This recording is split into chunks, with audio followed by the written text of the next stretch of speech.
নারী সংস্কার কমিশন বাতিল, আওয়ামী লীগ নিষিদ্ধ ও মিয়ানমারের রোহিঙ্গাদের জন্য মানবিক করিডোরের সিদ্ধান্ত থেকে সরে আসা সহ অন্তর্বর্তী সরকারের কাছে 12 দফা ঘোষণাপত্র দিয়েছে হেফাজতে ইসলাম। রাজধানী সোহরাওয়ার্দী উদ্যানের 4 দফা দাবি আদায়ের সমাবেশে এ ঘোষণা দেওয়া হয়। এর আগে মহাসমাবেশে বিভিন্ন রাজনৈতিক দলের নেতারা সংহতি প্রকাশ করে দেশের স্বার্থে জাতীয় ঐক্য ধরে রাখার আহ্বান জানান। দেখুন দীপ্ত চন্দ্র পালের রিপোর্ট। বাংলাদেশের কোটি কোটি মুসলমানের পক্ষ থেকে হেফাজতের নেতাকর্মীদের বিরুদ্ধে দায়ের হওয়া সব মামলা প্রত্যাহার ও শাপলা চত্বরের কথিত হত্যাকাণ্ড সহ সব গণহত্যার বিচার, নারী বিষয়ক সংস্কার কমিশন ও এর প্রতিবেদন বাতিল সহ 4 দফা দাবিতে মহাসমাবেশের ডাক দেয় হেফাজতে ইসলাম।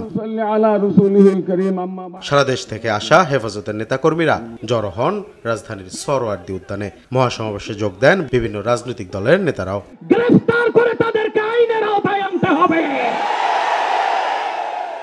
2013 সালে শাপলা চত্বরে গণহত্যার বিচার, ফ্যাসিবাদদের আমলে দায়েরকৃত সব মিথ্যা মামলা প্রত্যাহারের দাবি জানানো হয় সমাবেশ থেকে।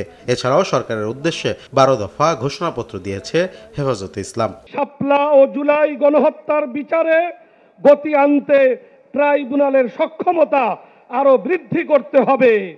জাতীয় নির্বাচনের আগেই ফ্যাসিস্ট হাসিনা ও তার চিহ্নিত দোষরদের বিচার সম্পূর্ণ করতে হবে।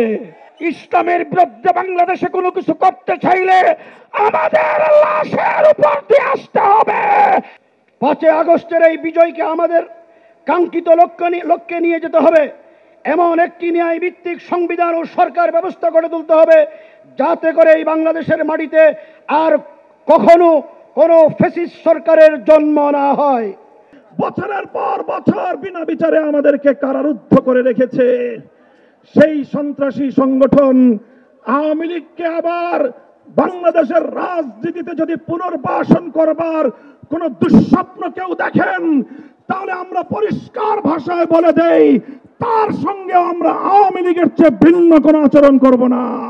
বিভিন্ন রাজনৈতিক দলের নেতারা দাবি তোলেন আওয়ামী লীগ নিষিদ্ধের। শাপলা চত্বরে যারা গণহত্যার শিকার হয়েছে তাদের প্রত্যেকের শেখ হাসিনার বিরুদ্ধে গণহত্যার মামলা দায়ের করতে হবে। ডক্টর মোহাম্মদ ইউনূস, আপনি ভুলে যাবেন না, আমরা আপনাকে ক্ষমতায় বসিয়েছি। আওয়ামী লীগ নির্বাচন করবে কি করবে না, আওয়ামী লীগ আসবে কি আসবে না, এই সিদ্ধান্ত নিয়েছি আমরা।